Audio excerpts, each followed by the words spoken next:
know that I'm different. Self-motivated, self-disciplined, yeah. I learned from my experience. I just want someone. Don't know. That's what they said. That's the problem right there. So, our best bet is probably do is I need to talk to them, see about listing that property. Because here's the problem. So if that won't get them out there more, I would almost have to say yes. There's no way you could sell me a house at a deficit to buy a house and not be. Yeah, exactly. Yeah. So I mean, I ain't trying to get there yet. Yeah. So I mean, and it's like once again, I guess I figured that part out. Yeah. You get where I'm coming from, though, right? Yeah. Yes. What's going on, everybody? Welcome to another show from Boyz and Men. Hey, as you see, the title and what we're talking about already, we're getting to the money. Today is the topic. We know we're getting the money. But first, I got to introduce who we got on the show today. Hey, first, of course, I got to go to one of my favorite co-hosts. The one that's always here. The one that's never, well, he's late today, y'all. But, hey, he always on time, ready to bring in his 2 cents and his input, and the entrepreneur king of this area, Mr. Eli Alexander. Yeah, man. We lit live back. Just off the plane from LA. It hadn't even been a full 24 hours. I'm really like from Cali. You're going back to Cali. We did a 3-hour drive from New Orleans. Hey, that's the best way. Cheapest flight. Hey, if people don't know, you get some cheap flights out of New Orleans to go anywhere in the world. Hey, I had found a $50 flight from there to Vegas. I was like, you fucking shitting me. And shout out to my cousin Benita for telling me that. Oh, but without further ado, I got another new guy on. Man, how do I explain this guy in the words? Family ain't that's the table. That ain't even the threshold where me and his relationship is. He's been my big brother. He's my cousin. He's been my guidance a lot in my adolescent years. You know. He a fellow Aquarius. Man, this is a guy that I know if I'm in some shit, he's the person I need to call or anything else. But yeah, without further ado, my cousin Anthony Hunter. I'm here. Hey, welcome to from Boyz and Men, Anthony. Yes, y'all know. If y'all don't know who I am, y'all need to go back to 100 episodes and rewatch every damn episode. Cause how the fuck you don't know who the fuck I am? I'm tearing Mr. Damn King in this bitch. Excuse my language, y'all. It been. I missed my therapy appointment today, so I'm going through some things. But the first thing I need to do correct is my finances, and I got the 2 top people in here that can help me correct my finances, not just correct mine, help you correct yours. So, without further ado, I'm gonna present to you. Well, what's the first topic gonna be? You know what? We're gonna start with generational wealth, y'all, because that's something we don't see in our community right now as much other communities see. And I'm trying to figure out how can we first, as a person, you're individual, then as a community, get to a point where we're thriving versus dying, like unlike other communities. Yeah. I'm with you. One way, well, it's a couple ways. You know, I'm coming with that 5. You coming straight out to get with the 5. Yes, sir. One of the ways, so I've said on the show multiple times, you know, I come from a Muslim background, right? So I grew up around very different cultures, whether it's Arabs, Asians, Indians, Palestinians, people from Libya, you name it. One of the ways that they kind of operate when it comes to building each other up, especially when it comes from America, is that they work together. What I mean by working together, I mean by mom, auntie, brother, sister, everybody staying in one house and everybody saving up money for a specific goal. And then, you know, when everybody has a certain amount of money, say that they putting their bread into this nail salon, this barber shop, this or real estate investment, and they moving as a unit up until they building everybody up to where they're able to buy their own properties and stuff like that, right? So when it comes to us as a people, when it's specifically like black people, or you could any race can really apply this shit. But if you're not working together, it's gonna be very, very hard for you to accomplish anything at all. If you don't have a team, perfect example. So a lot of people recently, a lot of people know me from working with Hoodie Gang. Yeah, We work as a unit. Yeah. So like when they doing the trip, I'm doing the trip. When I'm doing the trip, they doing the trip. We all working together for one same goal. It's the same scenario, but it first starts with working together. Black people gotta learn how to work with each other, and also black parents gotta learn how to work with each other when it comes to understanding, like, okay, when this child graduates high school, not to kick them out.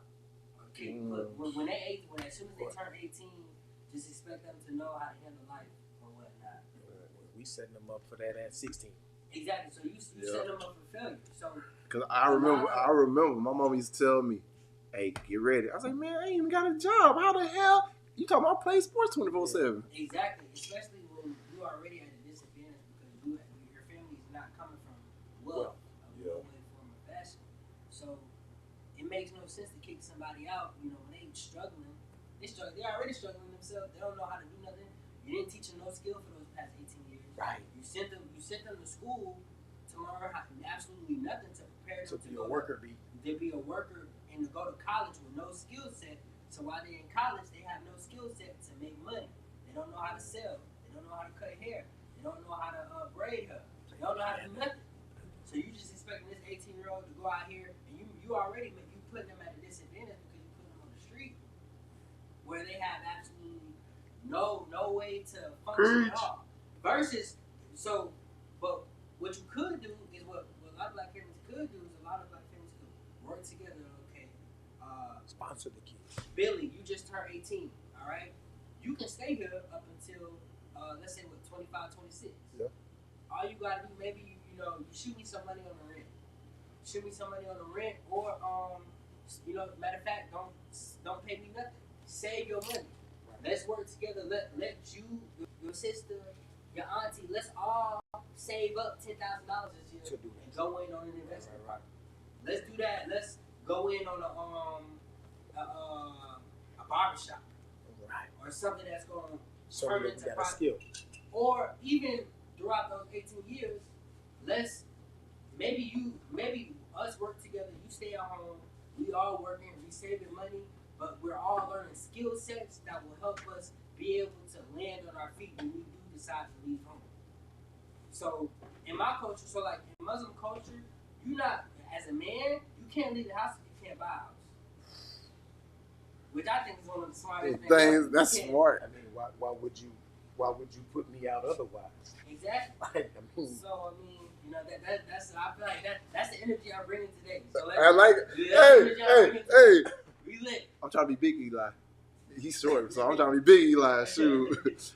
Hey, but Ant, what you? I think to kind of echo what he said, the first thing starts with the parents. Yeah. And I think that I listen to a lot of parents, and we talk about what we're wanting our kids to do. And I recently encountered a parent who kind of not necessarily forced his son to go to school, but kind of, as all our parents did, showed us that was probably the smartest thing to do, or military or something of that nature. So he goes to college, right? So gets the degree, acquires the debt with the degree. Right. So now dad suggests that he go to the military.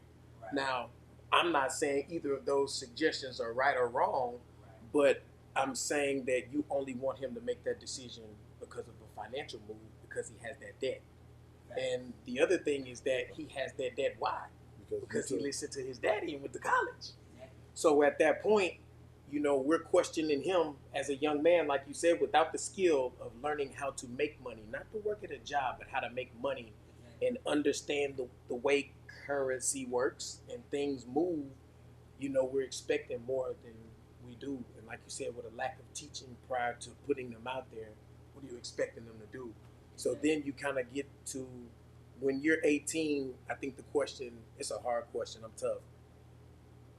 Start asking yourself as a parent, at what situation is my child going through, is my money worth more than helping them? Right. Because essentially you're not saying that I'm not giving you my money because you're a certain age, but if I need help to get me to the other side of financial prosperity and I'm 20, you're not willing to do that, it's cool. I mean, I'm not judging. It's not for me to say, but I'm asking, at what point does any religious belief or any culture believe that you're no longer a parent because of an age? Mm-hmm. So if you always want to teach, why do you choose to kick them out to continue to teach? So I think that, like you stated, culture is the first thing that we kind of got to break with that. And then, like, teaching the skill, I think that going back to a time where you did what your parents did, you may not like it, but I think a lot of the time we try to mix happiness with what we do to make money. And I think that's the wrong thing to do. Like, we choose to live in certain cities to make money, and we're away from the things that may really be important to us. So I think sometimes we kind of got to get a difference between what we're maybe willing to do to make money and then what we're wanting to do to be happy, and separate those two things versus saying, I'm going to go to this college to get a degree to work in this field and move to this city, and then later find out, man, I wish I was at home with my family because something popped off, and you made all those decisions because of finances. You go to this college because of finances. You get this job because of finances. So what really is your God at that point then? And then that's another thing too. What I add on to that is that what a lot of us have to do is, especially parents. So I'm not a parent, you know. I just turned 23, you know. But I'm an analyzer, so I analyze everything, and I always hang out with others. The problem that I see, like with a lot of parents, especially in the Black community, is more so when it comes to building us up. Okay, you giving us dad. So I didn't really grow up with my real father. Right. I had father figures, Right. who kind of instilled in me what I should be doing. The one thing that I noticed that a lot of father figures don't instill into kids, men, girls, or whatever, is the skill of how to provide for yourself. So aside from when we graduate from college, you tell us to go to college, again, most people they're gonna cure some debt. Yeah. Okay, so that's already put me a step back. At a deficit. If most Black families focus on learning or teaching our kids skill sets, right, a lot of Black people will be making 6+ figures right out of high school. Right. So imagine if, going back to what you was, imagine if, my dad was a barber. Dad taught me from 5 to 18 how to be a barber, how to start a barbershop, right, how to get leads, right. Because that's all it has to do with the business, right? Yeah. So when it comes to that, it's more so how if you don't have the skill of how to gain leads and make money, how can you survive for yourself? What happens if you lose that job? Ooh. What if you can't get a job? Ooh. I'll give you a perfect example, transparent moment. I'm a full-time entrepreneur, full-time college student too. I've been trying to get a job for like the past 8 months. I've not had no luck getting no job at all. Yeah, it's crazy. Yeah. It's crazy. So, but I have to rely on my skill sets, and I know how to sell. I learned how to sell. I taught myself how to sell. Yeah. I hired coaches who taught me how to sell. So I know how to go on the street and be like, hey, you guys wear oils? You like smell good? Okay, you want to buy one? Something like that. I learned the skill of selling. I learned the skill of marketing. I learned the skill of negotiating. But if more parents taught us how to utilize our skills, or utilize skills to make money, or utilize their skills and what they use to make money before graduating high school, we'll be in a whole different position versus, you putting us at 18, as soon as you graduate, go to college, figure that shit out. Right. I'm gonna be real with you. When I went to college, I didn't know what the fuck I wanted to do. At all. That's why I failed 2 semesters. Hey, trust me. I think that's like everybody, because, well, I ain't everybody, because a lot of these people that come from, like, it's funny, you look at if their parents are a doctor, or their parents are a lawyer, or their parents are somebody that makes 6 figures, they already knew what they're going to college for. and half of them they know how to play the system to get to where they need to get to faster. Because like a lot of people that are doctors that go for their doctorate, to be like actual doctors, and people that go to be lawyers. I found out, guess what? Most of their undergrads in music. Yo. They undergrad is in music because really your undergrad don't mean shit. You really just get in, get all these A's, get good grades, take the easiest motherfucking undergrad. After that, boom. But I think that goes back to them knowing the system, like you said, at the point where they're probably financially better off if the careers that you named, doctors, lawyers, and things like that, they financially have it together, and like you said, are probably directing their children in a way.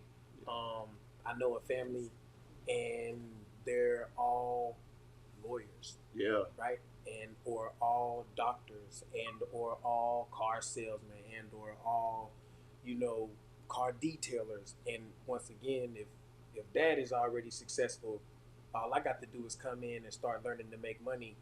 Now that's the one part where I think we all have the entrepreneur skill or a skill, Yeah. to use a talent, a gift, whatever you want to call it. I think where we falter in the community a lot is not teaching finance. Maybe because we don't know it.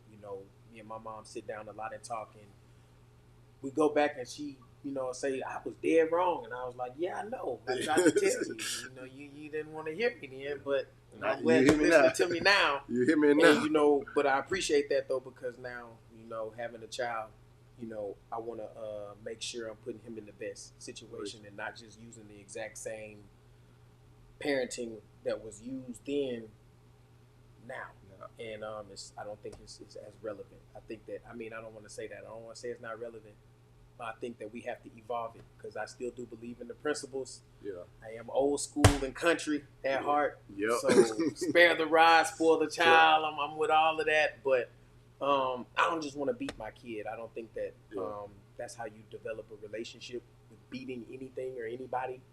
And so, I think that's a huge deal with communication. So, learning, what we did wrong, and then being able to change that for our children and pass that on. So once again, having the relationship to be able to tell your kids, hey, I was wrong when I was teaching this. I talked to my mom. My mom loves school. My mom said she'd be a career student.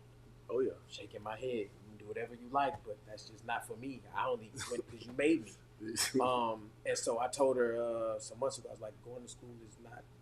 I wish, maybe I would have knew something different. I said I probably would have still went to college because I went to play sports. And I think that that's where I learned to be an entrepreneur, in the mindset, especially all the stuff I had going on then, early on. Like I probably $200,000 before I was 22 years old, and my mama hadn't done that, or, other people around. So I guess, but I still lost it all because, finance. So I think that, like I said, that goes back to teaching the finance and teaching them how to operate. But like you said, normally when they're wealthy, they know that game and they're able to teach that game to their kids. Right. So, whether we have it or not, we still need to learn it, and we still need to teach it and coach it, to teach our kids finance, and that may shape their decisions a little bit different. Right. Yeah. We was talking about a little bit about kids and family, how it played into it, because I'm talking about how the people that are lawyers and everything, they parents, they usually they stay in the family. The next generation, boom, you just gonna be taking over the law firm after they do, that's and that's how I just said the conversation of working together. We have to work together. So when you're working together, you're actively working together. Yeah. You're actively being transparent. Okay. Because a lot of parents, they like to give you, I say like this. Me and my mama have real conversations. We have real conversations on how what we need to do. So within the next 3 years, this is what we're gonna do. This is what we're working towards. This is what we gotta do. So if more people had that conversation with their parents, life would be easier. But also, parents have to stop looking at kids as they're a kid, and they just supposed to live the same life that you live, but better what you tell them. Yeah, but better than what you tell them. But you also have to give them, the opportunity. Give them good game, but don't kind of try to, manage their own time. Ooh, I think that's ultimately what's hard to do too, because the transparency is not there. See, and a lot of parents are just keeping it real. They don't want to admit what they did wrong. They don't want to. So by not being able to do that, we can't have that conversation with you now because you got to admit what you did wrong, and you're not gonna do that. Exactly. Because now here's what I would say. Another thing too. So a lot of people don't like to. A lot of parents don't like to admit, okay, when I was 22 or when I was 21, this is what I did. Yeah. This is where I went wrong. Versus just saying, okay, don't do this. I'm finna go to the club. Nah, you don't need to go to the club. Nah. So I'm like, bro, why? And then when it's why, it's like, okay, because I said so. But if you get that kid that transparency, if you give them that transparency, they're more okay, Dad, I see where you're coming from. Okay, good thinking. Okay, what can I do to avoid that situation? Right. Or maybe you could come to me as a parent. It's like, okay, hey, when I was your age, or when I went to the club, this is what I did. So you going to the club tonight? This is what you should do, or what I think you should do, to not end up in the situation that I was in. Yeah. Versus just saying, okay, because I said so, okay, don't worry about it. Or they don't want to have that real transparent relationship. If we just had that real transparent relationship, our lives would be so much easier. Or in the relationship would be so much easier too. Because it's like, okay, you're not just being a parent, you coming from you being a parent, but you coming from a real place that I can relate to. Now you got some substance behind it. Yeah, some substance. So, because substance, like, how I put it, I have grown, like, I've been having full conversation with my son like a grown man since he's been like 3 or 4. And everybody's like, he's 3 or 4. I'll be like, yeah, granddaddy used to do that thing. Yo, like I'm just looking, I was like, people look at me like I'm weird. Like, yo, he can't understand you. I was like, look, he understands the fuck I'm saying. Hey, he playing y'all for the food. He ain't playing me. Because I'm waiting for, like, once my son, I can tell he can grasp some stuff for real. That would go on to the next level. Now, you can tell me, like, all right, well, I told you. Now, speak it back to me in your words what you took from it. Because, like, if I don't condition him to that now, I can't never know he going to be able to think for himself and come up with his own viewpoint of what I said. Even if I don't like what he came up with. I just got to learn, like, boom, I got to accept it. Now, it's different from, like, I'm asking him to answer a question. And I'm like, hey, you read this thing, and it says the dog is black, and you say the dog is red. No. You ain't doing what you're supposed to do. You ain't paying attention to detail. I can't trust you with some stuff if you ain't paying attention to details and whatever we decide to do. But, man, hey, I wish my mom was as transparent with me as I am with my son. Because I don't sugarcoat shit no matter how old he is. I let him know.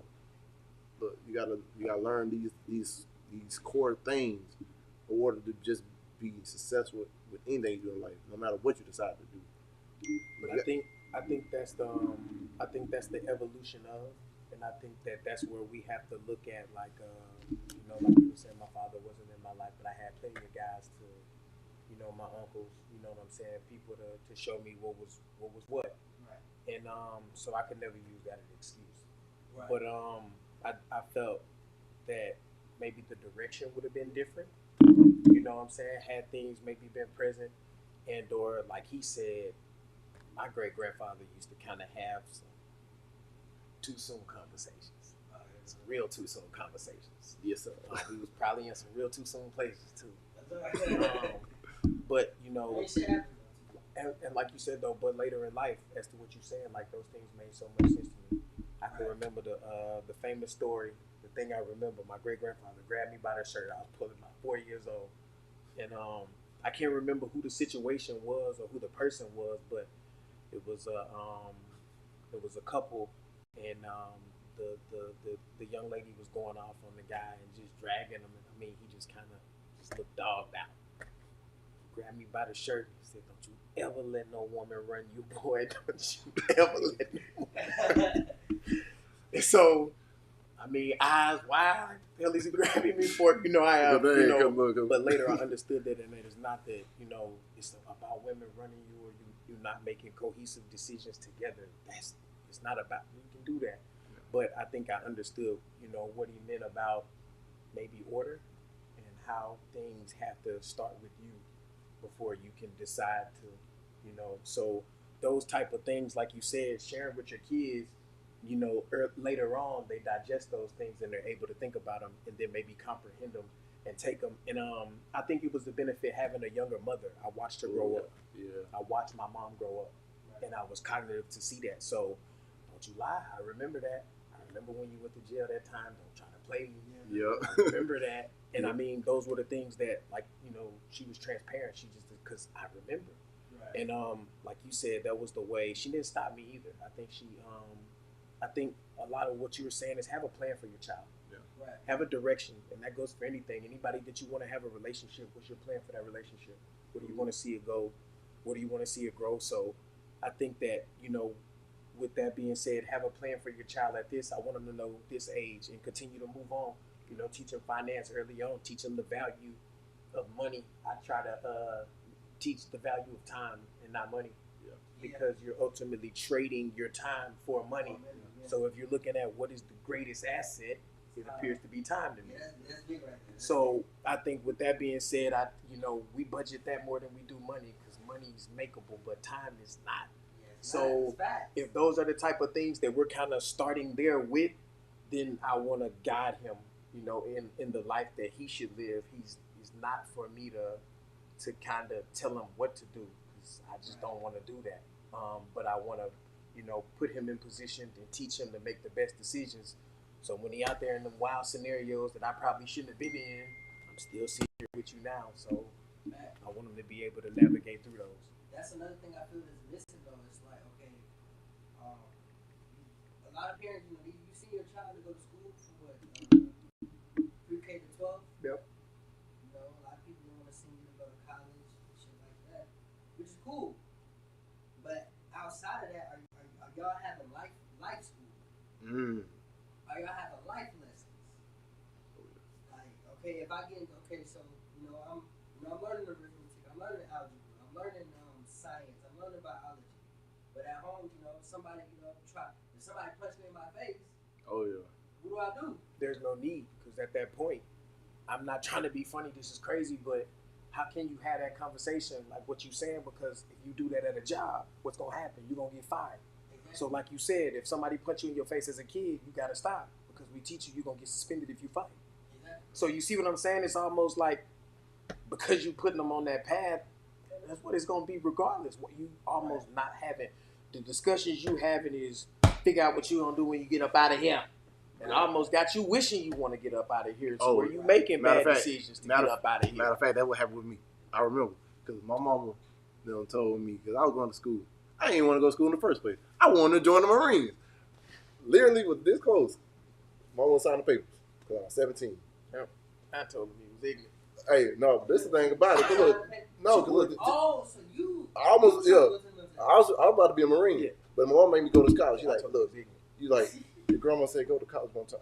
I ain't gonna lie, my GPA was bad. I was 1 point away on my AC2 score to go to USA, where my cousin and my sister and everybody was going at the time too. And my best friend at the time, he was about to go there, so we had all things planned out.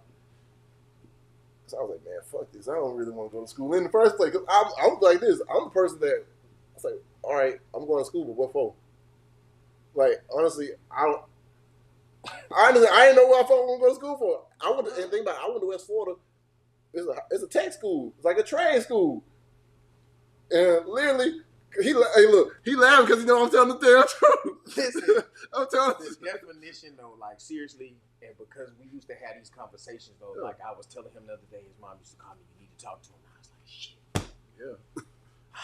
And then, it's hard to have that conversation because he's seeing what I'm doing. I'm out here wilding. So I can't. What do you want me to do? I'm just kind of a little more polished at this point. Right. And like you said, it was all about the appearance. Like, I went to college. Yeah. But I did other things there also. Yes. So, it's kind of it's kind of hard. Yeah. But I really think he was misunderstood. I think that, like, he had his own vision of what he wanted, and because parents, and I'm not saying his parents, but I'm saying that, you know, like we direct to go to school, and like you said, that's what everybody else was doing. So That's I had to what do I that. told him to do, whether right or wrong. Now that I stand here indifferent, saying maybe that's not the best choice, but I was the one who was, man, you might as well. And then I'm thinking like, his mama trying to force him to go here so I can watch him. Yeah. But I don't think this the best thing. Yeah. I don't think this gonna be good. Look, I'm not gonna lie. If I ended up going to USA, because after I came out of the military, because I still went to the military, but at first, yeah, I was lit afterwards. Exactly, I was lit afterwards. Hey, Eli, if you understood, You me right now, shit. no, hey, look. You have no offense, y'all at the bottom level where I was at. no, y'all doing your thing, but look, that was like y'all at the entrance of the door. Y'all ain't got to the good part yet. You ain't got to the good part yet. But look, I'm telling you right now. Not me. I was modest, very modest. But no, look, I kid you not. Like I said, I went to tech school. I took up engineering. So I was like, oh yeah, I make a lot of money with this. Boom. So I was like, all right, let me go ahead. PSC. Look, finally, the first thing I got was my financial aid check. Oh, hey, when I got my first financial aid check, I didn't go to class. I was there everywhere else. Look, I was talking to the girl on the basketball team, Brandy Broom, bruh. Me and her still talk to this day. We cool. She know. Hey. If you think that's crazy, bro. Look. I started college during COVID. Oh yeah. So we was getting them checks every month. Every month. I know, but look. That's and everybody dropped out. Yeah. Everybody who dropped out was still getting them checks. Exactly. We was lit.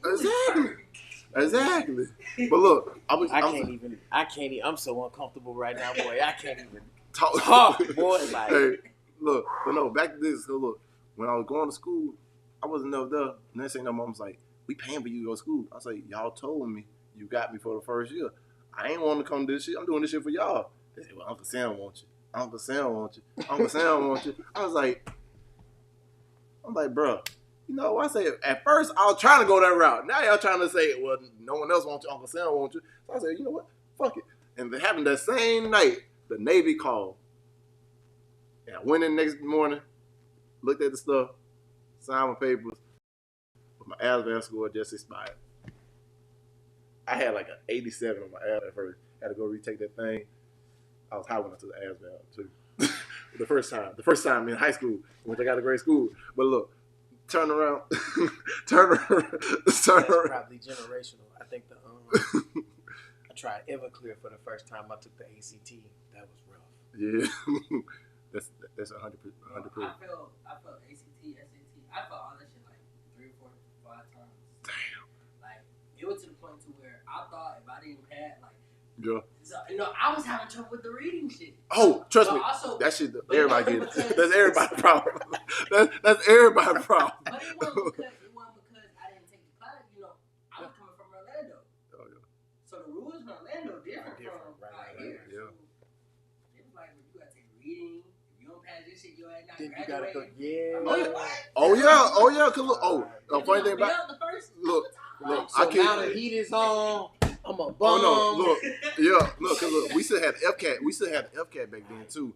So look, the only reason how I graduated is because my ACT score on my reading was high enough to count for. Yeah, it was high enough to they had count. some stipulations. But they had little loopholes and everything. Because they had some loopholes for you, boy. This is how I knew I was done with school.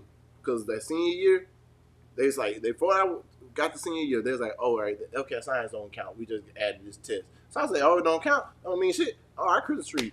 Next year's like, well, since you failed it, you got to require to take another. I was like, you motherfuckers just lied to me. But back to the college story. Because look, didn't want to go there. I was like, Marine, boom. End up still going to the Navy. But then when I went to the Navy, now I went in with a whole different mindset. Because, like, I was about to be a Marine. I was like, few and proud, you know, what you do. Going to the Navy, came back out. I was like, I'm glad I went to the Navy. Because that's when I first met. Because look, I was in California. That's when I started doing that network marketing shit. And that changed my whole mindset. When I try to say it changed my whole mindset. It did. Listen, I was about to fight, bro, too. Like I was really about to fight, bro. Cause like he Oh no! did- Now I'm gonna tell you the first thing he told me when I started doing this stuff. He told no, look, I'm gonna tell you. I remember this conversation verbatim. He's like, "Hey man, this is like a quick get rich quick scheme. You get your money, and you get out. This is all you do." you know what I'm saying? Yeah. 'Cause I recognize that. Like you said, I've been an entrepreneur since forever. Like I've been selling CDs since I was 9. I was burning. Mixtape. I was doing stuff. Yeah. So, like you said, just the mindset though. So That's me right now. when I saw that, you know, I knew exactly what it was. But I was happy that he saw, you know what I mean? He saw greater, and what he was wanting was great. So the motivation at the, you know what I'm saying, the reason behind it. So his work ethic was crazy though. He was working, but I was like, he don't fucking get it. He don't fucking get it. And he, you know what I mean? It was like you said, none of us did. Like if I would have got it, I would have done something different with the damn money. Yeah. Dumbass didn't get it. So knowing I failed too, I was like, I hope he get it. And I did him the same way. I ain't never tell him nothing. He looked at me like, you gonna tell me what to do? Hell nah. I'm gonna let you fuck it up for yourself. Hey, You ain't but gonna hey, tell guess, me later. hey, but guess what? But guess what I did? I didn't fuck it up. I didn't fuck it up. Eli, they had a car program and everything. Bring it to Beamer. Hey, once I got the BMW, Bring it. hey, I was like, shit. Mate, I was like, oh, Yeah, nigga, it was I did it. I was like, yeah. hey, y'all said don't do it. I went there and did it. Yep. That changed my whole mindset about every way I look at business now. I was like, look, even though they may see this, I can see something else. Like you said, like it's about how you look at the situation. I was like, all right, I could look at it like this. These motherfuckers making it work. They fat and ugly and making this shit work. Fat, short, ugly, and like, bro. I'm like, if these motherfuckers coming in like this, why the fuck can't I? And I said, all right. I actually gave it 3 weeks because I was gonna see. Because I also listened. You was in Hawaii the whole time? No, first it was San Diego. First I was in San Diego, then I went to Hawaii, started building some stuff out there in Hawaii. I was so big on building a team and stuff. But look, I kid you not, I went out there. The first week, I got my first check. Eli, I used to work at Kids Foot Locker. I worked at Underground, worked at shoe stores. Used to like a $300 check. My first check was like $2,000 to $3,000, and this was literally in 2-3 days. When I saw that shit, I was like, all I'm doing is inviting people to listen to shit and decide they want to drink a damn healthy energy drink. I was like, it can't be no, like, and look, even now, even doing research, I've still been looking at some network marketing companies recently. Like, the network marketing business alone is a couple $1 billion industry. It's like, I had to learn how to make it work for me. Just because it didn't work for somebody else, I was like, man, it don't mean it can't work for me. Now, if it didn't, I'm like, all right, if I put in all my effort, I actually tried. So when I seen it work a little bit, that was it. That was a wrap. I was like, hey, I got to get it. And then on top of it, it taught me personal development. Hey, it taught me personal development. Actually reading. I got around people that all they said, bro, they ain't asked me what movie I'm going to go see. They said, what book are you reading? I said, huh? They like, bro, if you want to be a leader, you got to be a reader. I hated reading. This is the reason I didn't want to go to fucking school. I was like, I learned to love it though. Like, that's why I'm so hard on my son with reading. People don't understand. He was like, you understand the value of it now. Yeah, I understand way more of the value because like, if I was reading how I was back then, I would understand way more, and especially reading stuff I was interested in and stuff that was going to challenge me to change how I view things. And when I got back here, there was one class that helped me grow my whole perspective of everything 10 times more. It was English Composition 2. When I say English Composition 2, it's like changed my whole thing. It changed everything. Literally, dude, we ain't have to take no tests. We read books and watched movies. He wanted you to learn. He's like, if you read it and you watch the movie and ask questions, you can answer about the questions I'm asking. You ain't got to take a test. If you can't answer it, that means you ain't do the work. You're going to have to read. You got to take a test. And when we talked about the fucking Matrix, the first movie, and literally asked a question, I remember my answer, and then somebody came up with a completely different answer. was like, huh? No, that can't be right. He's like, yes, it is. That's what they do. There's so many different ways to look at everything because someone else can pull something out of Vantage point. Exactly. It's like Right. so many different viewpoints from where you're at in life. Right. So I was like, damn, that just helped grow my paradigm so much more. I was like, man, I may be seeing this, but they seeing this. Right. So now it's just like, instead of just, it's like, hey, you're looking at it wrong. I was like, all right, let me see what you're looking at. How do you looking at this situation? And they give me a different added viewpoint, added perspective. So now I'm like, I got a fuller viewpoint on how other people may view this as well too. Yeah. And I think, like you said, that just goes back to the transparency in the beginning. Like, you got to be transparent with your kids and let them know. I feel I was talking to my mom and I was kind of handling my son, and I was like, what if you raised your child and you came back as your grandchild? Ooh. How would that affect how you raise your child? Because that would be the parent that you had. Ooh. So now, would you want to beat that child knowing that those beatings would probably be passed back down to you? Mm. And so some of the time we got to really look at that and say, why do you want them to suffer like you did? Just because my mama did it? Oh, Like, yeah. nah, I'm not.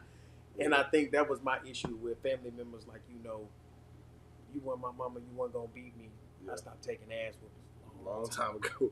Look. And that's just what it was going to be with me. And I just wasn't comfortable with that. Like, you can't emotionally pick and choose because I outsmarted you that you going to whoop my ass today.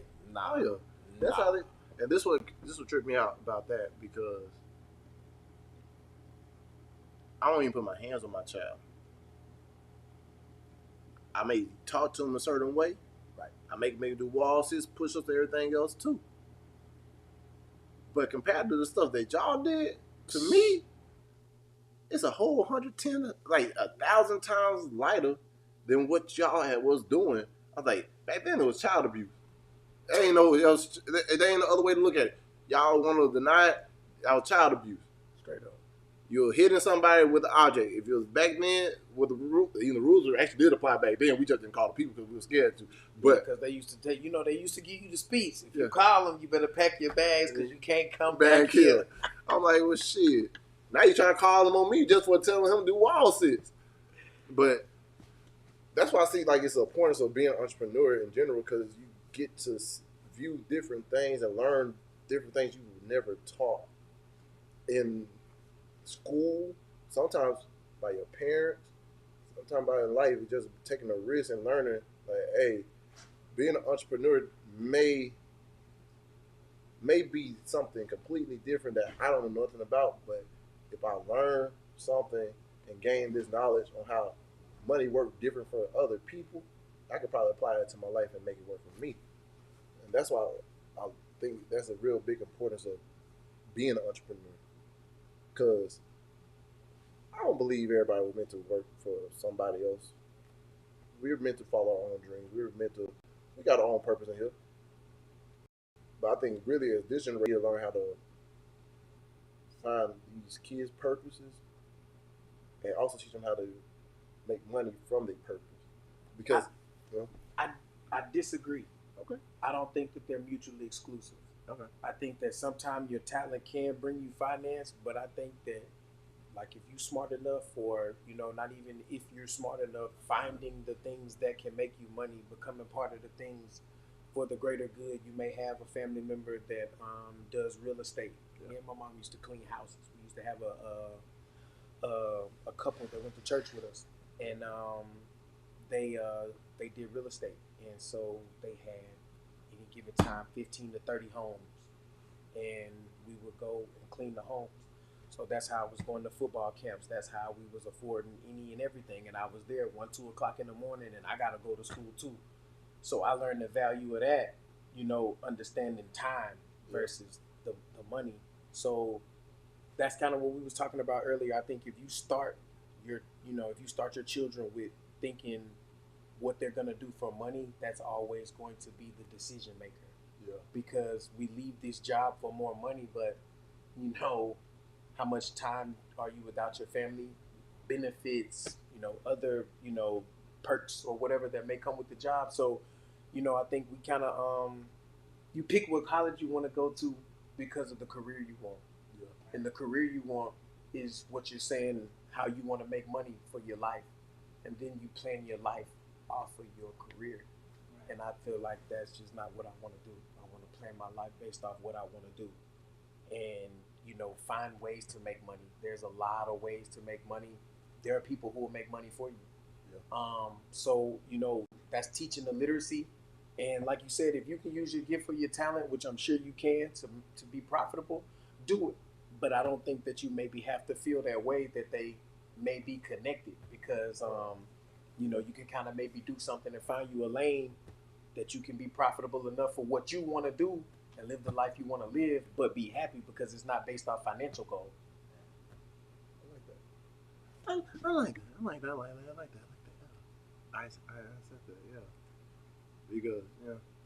Speaking of which, while we're on the entrepreneur route, I'm on my entrepreneur activities. I know. Hey, the boy just showed some shea butter doing my show. I think I need a commission, man. I mess with you. We talked about it. Boy. Talk about it, Eli. See, I learned skill set of selling, right? Yeah.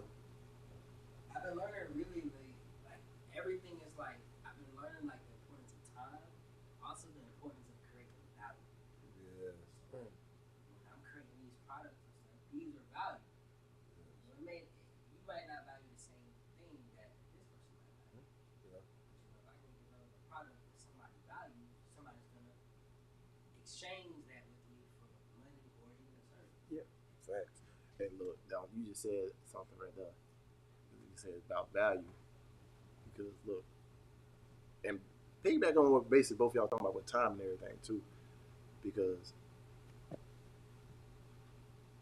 more people want to have more time to do what they want to do. Yeah.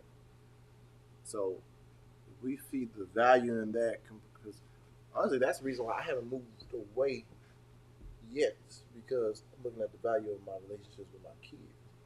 So now I'm looking at it like, okay, yeah, I could have moved out here for more money, but is it worth not seeing my kids every day and have to FaceTime and not be able to get to them whenever I need to get to them? But you just hit the nail on the head with the difference between the two words, which we misinterpret: worth and value. Yeah. So you can ask a person their net worth, and ask that person, are they valuable to me? It'd be worth $1 billion and don't have no damn value to me. That's fact. So I mean, so we gotta understand that, like you said, the value of doing this, but was it worth it? And like you said, worth is financial to me. Value is something that only you can put. So like what you said is, I'm putting value, I'm creating value, which means that there's a person who will just decide to exchange the value of the time they gave, like you said, whether it's monetary, finance, anything, time, whatever it may be, because they see the value in it. Right. And you can't be upset that somebody saw the value in my stuff and you didn't. That's kind of, don't do that. Hey, hence what, like when I did Vima.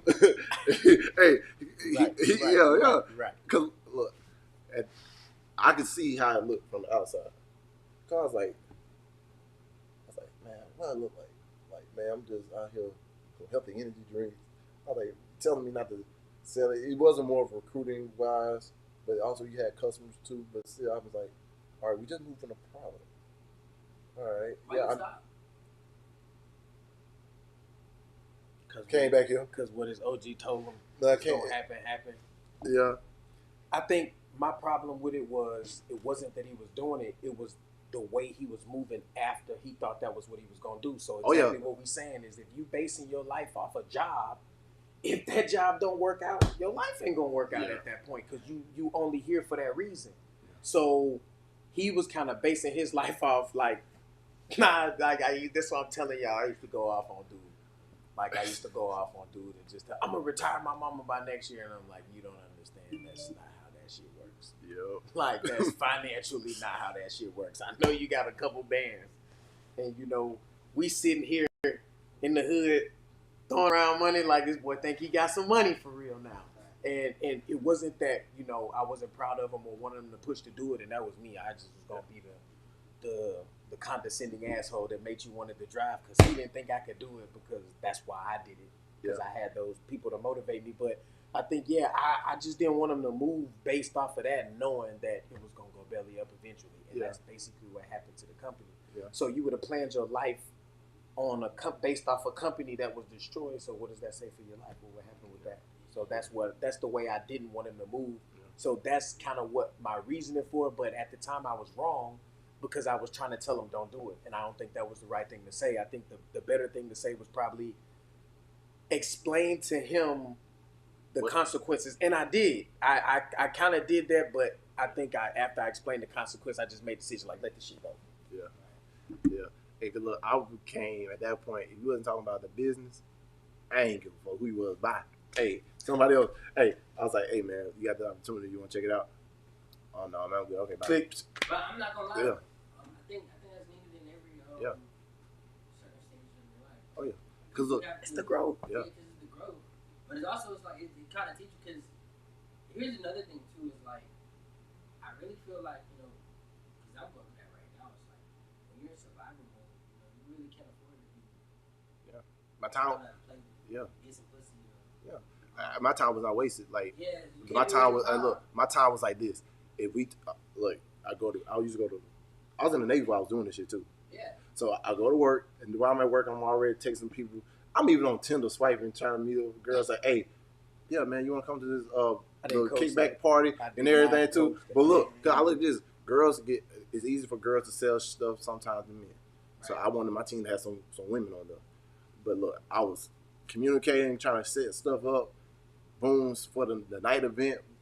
Like literally, my life did revolve around Vima for a long time. Even when I went to Hawaii. But think about it, different when I went to Hawaii, I kind of separated from them. So I was like, man, I ain't really got to do it like that. So I doing my own thing. I almost actually gave it up completely. But then I had two people on different sides that actually were helping me make money. So I was like, I ain't really doing shit. I was really collecting that residual income. Right. I'm sitting back and like, This is beneficial. it's beneficial to me right now. I went to Vegas. I met E.T. I met Bob Proctor. I met Jim Rowan. Not Jim Rowan, Seth Rogen. Wait, is that not Rogen? No, what the fuck? The guy, damn. Clearly wasn't there for. Yeah, he was. But no, actually the second year we met Jordan Belfort. No, the real Jordan. So I was like, damn. It was kind of cool. He's like, I see these people in the movies. I see these people like motivational speaking and helping me change the way I look at different things. So it was, yeah. But it did go belly up. The only thing I wish I would have changed about the whole thing, think about it, I got presented with a new network marketing company right now to give me the opportunity. I actually take the opportunity because I know what I didn't know then. Right. Because now I'm like, okay, I got this far with this and I ain't know the game at all. Now I know the game, and this is not something like yeah, you can make a lot of money with it, but is it something you go quit your job and just do this full time? No, this is just that extra source to give you an extra cushion to help you out. Because like one of my friends now, he just the same guy that kind of convinced me about everything 10 years ago. Actually, it was 10 years ago. Dead ass, Eli. It was 10 years ago. The same guy that introduced me to all that, he just started his own network marketing company.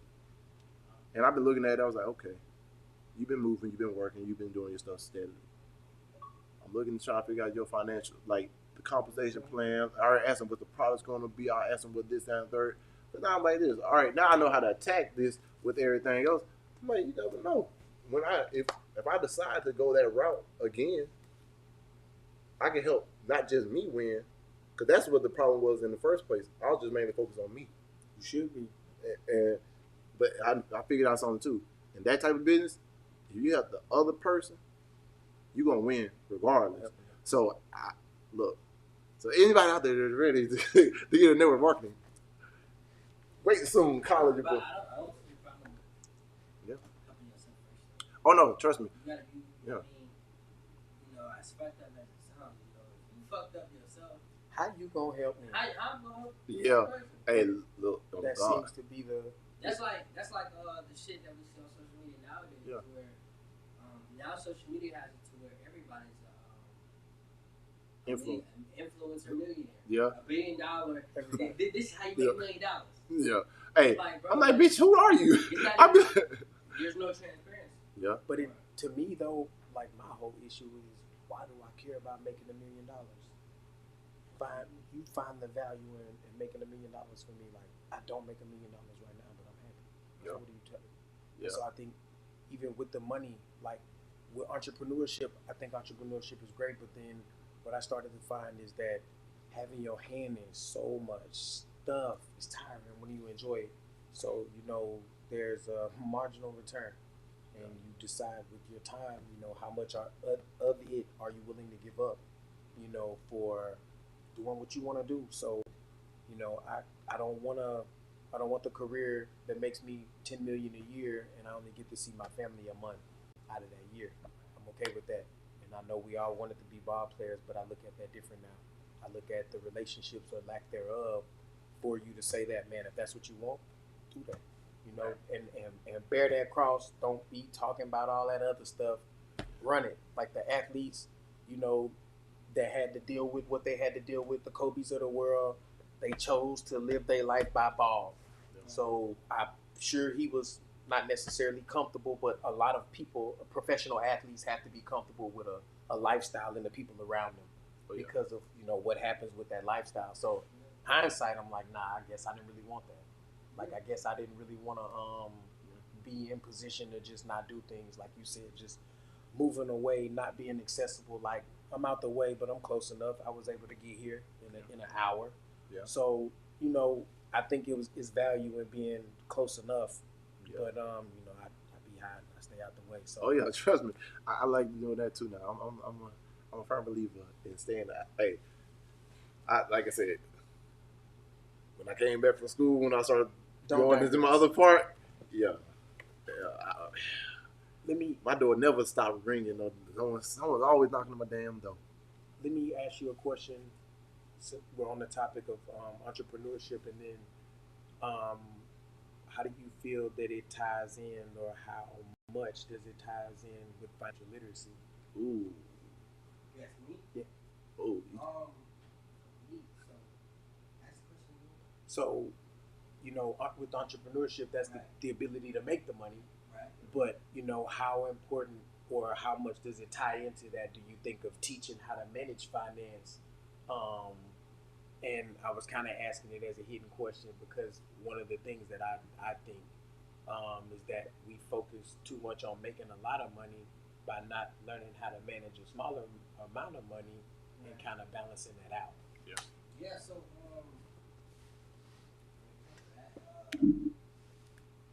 more so about structure, I say. Okay. It's about structure because as an entrepreneur, so here's the thing where a lot of people, this is what I've learned in business over the past 2 years, is that as an entrepreneur, everything that I make is not my winning. So it's kind of like having a child.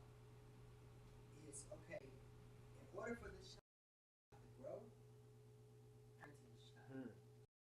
So whether that's spending my child on food, the child can eat, in a business sense, okay, I take this percentage of this check, and okay, if I take $40 and put this towards ads, that's going into my child. And this ad can eventually give me a return and help the baby grow. So it's more so just about structure, I would say. And because in business you're gonna learn real quick. After them first 5 years, I would say, after them first 5 years, that's when really, and you start to be in legit, when the IRS start coming for you, that's gonna make you have to get your structure right. But I mean, okay, so the structure is one thing, like with the finance, but what about the discipline and self-control? With employees or not employees? Nah, with you personally. So as in, let's say what we're talking about is if we're looking at these on a weighted scale, right? Which one do you think maybe is either more important, or how would you put the percentage of how, like, if you could only teach your kid one, which one would maybe be the more important one? The entrepreneurship of how to make money, or teaching them how to manage money, and or learn how to, learn financial literacy versus learning how to make more money? Which one would you kind of maybe focus on?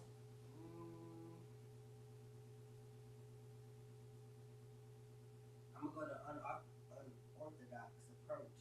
I would say how to make money. Okay. The reason why I say that is because so typically, as young men, I know people they make hundreds of thousands.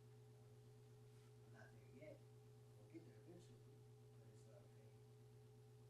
What I start to see with older men is that eventually, even if they made a couple million, a couple hundred thousand, with time they eventually learn it. So whether somebody coached them or whether somebody taught it to them, with time, they reach 30, 35, 40 years old. With time, they eventually got it. They eventually got the 401k. They eventually got the shit. But at the end of the day, they learn how to survive. Okay. So I feel like, okay, in our sense, so in my sense, I wish I would have learned how to make the money first because I have a lot of this. I have the discipline. I have the mindset already, which is okay. But where I lacked was okay. I didn't know how do I attain the things that I need to survive. I didn't have that because I didn't have like a dad. Okay, look, this is what you do. This is how you get a job. This is how you make a resume. This is how you go fish. This is how you gonna make something happen when you have no support, no nothing. Okay. So I'd rather have that because when the parent dies, it's on you. Okay. Yeah. So I'd rather do that because with time, most people learn anyway. Just like you said, you was my age, you made it bad, but fast forward to what? How many? 34. Yeah, so fast forward 10 plus years, almost 10 plus years later, you learned it. Right. So that's my thing. It's like, now you know how to go get it. regardless, with time, you're going to learn it. But when it comes to somebody like myself, right. Most entrepreneurs, like, it's on us. So it starts with us first. So let me tell you what scares me though. And like I said, this goes from a matter of opinion. Right. How much time did I waste before I learned it? Okay, yeah, that's true. So, I feel like quality of life could have changed drastically based off knowing how to maneuver a certain type of way. So not having to make this much money because I know how to manage the little bit I have. So like you said, I took the check. I was good after I got the check. I invested the check. Right. So like you said, that was entrepreneurship. But then after that was over with, and it was shout out to Mitch. Boy, I remember. I'm gonna take you to work. We got 16 miles left, and we're gonna make a sale, and this gonna happen, and we're gonna manage this amount of money based off this, and this was gonna get us there. And it was the discipline of not spending money on certain things in order to basically not have a dip in quality of life. I think that if you don't know how to manage money and you can make it when you're not able to make it on that level because of whatever unforeseen circumstance, the car market is bad. A lot of markets are bad because of supply. So your ability is not that you don't know how to make money, but you can't make it at the rate that you did. So now what's the quality of life? How do we live now versus saying, man, I don't know how to live off less because I know how to make so much. I think that was the problem with hustling. I was so frustrated. I'm broke. I got to let you talk to me some kind of way because I ain't got my own money right now. And that would frustrate you. And I believe the emotion make you make bad decisions at that point. And so I think that learning to get money, they kind of teach you that in school. They don't teach you how to do it for yourself. But, they teach you that in a sense. So I think that if we teach our kids financial literacy, we maybe don't have to put them in position to try to go feel like they have to go make that amount of money. We maybe don't push them to have to go and do this because, like you said, I made a lot of money. What you got to show for it? And how much time did you waste? Yeah. So had I been smarter, maybe I would have not made as much, but I would have averaged out holding on to more. And I would have maybe been further along. Because it's not about how much you make, it's how much you keep. Boom. Yeah. Boom. Yes, sir. Man. Shoot. Dang, man. Y'all, this has been a great episode. But y'all already know it's time. It's about that time we got to go because I got another episode coming in another 15 minutes. But y'all, I got to tell y'all something that my mentor told me back when I was in this network marketing organization. Look, because honestly, they give you great advice for life. Not even just for that business, but for life. And if you have this mindset, you can really do whatever you want to do. Attack your goals the same way. I just started applying that now to everything else I want to do. But look, there's 3 types of people in the world, and everybody's one of them. There's a person that's going to make things happen, going to watch things happen, and the third one will be like, yo, what the fuck just happened? Either you're going to pick which one you want to be. And it's up to you to decide which route you take. But if you never get up and even decide to step out there and try, man, you just in that rat race and you living that journey of the broke. You know, poor is the mindset, broke is the situation. I ain't got it today, but I have it tomorrow. So, man, learn some financial literacy. If y'all need to reach out to these people right here, man, reach out to them. Especially if you need a house, reach out to this guy right here, Eli. If you need a car, reach out to this guy right here, Anthony. Man, dang it. Car in the house, that's basically what most people need. Hey, most people need. Hey. Yeah. But man, look, y'all. Come up with a plan, stick to it, talk to y'all families, figure out how y'all can work together to achieve a attainable goal, and then after y'all achieve that attainable goal, let's reach another goal. And let's stop with the BS, stop with the egotistical way of living, and admit when you're wrong, parents. Hey, like I said, it's never too late to teach an old dog a new trick. Stop being that old dog, get y'all butt off that couch and let's get it. But like I said, this is time to wrap up this episode. I gotta tell y'all, man, I thank y'all for coming on. Oh yeah, Anthony, thank you. This is my big cousin, y'all amazing big brother. Thank you for coming on. Eli, welcome back from Cali. Going back to the Cali love is insane. Oh yeah.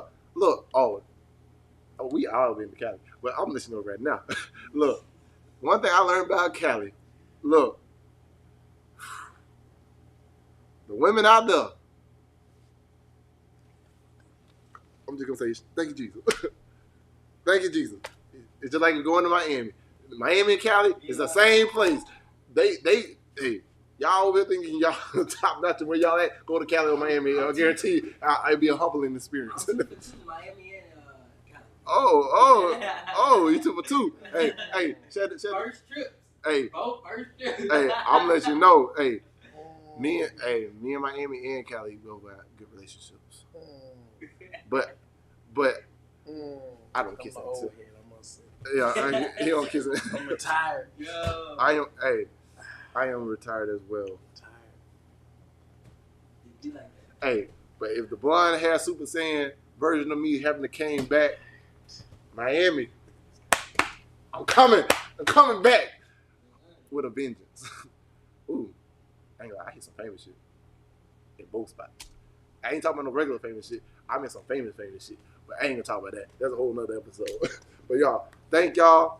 I love y'all. Like I say before I always leave, dream big dreams, because small dreams have a little magic. And how big would you dream if you know you couldn't fail? And last but not least, like I always say, y'all do y'all best and let God take care of the rest. So peace, love, happiness. Y'all, we out. I know that I'm different, self-motivated, self-disciplined, yeah. I learned from my experience. I just want someone to take me serious. Real questions that I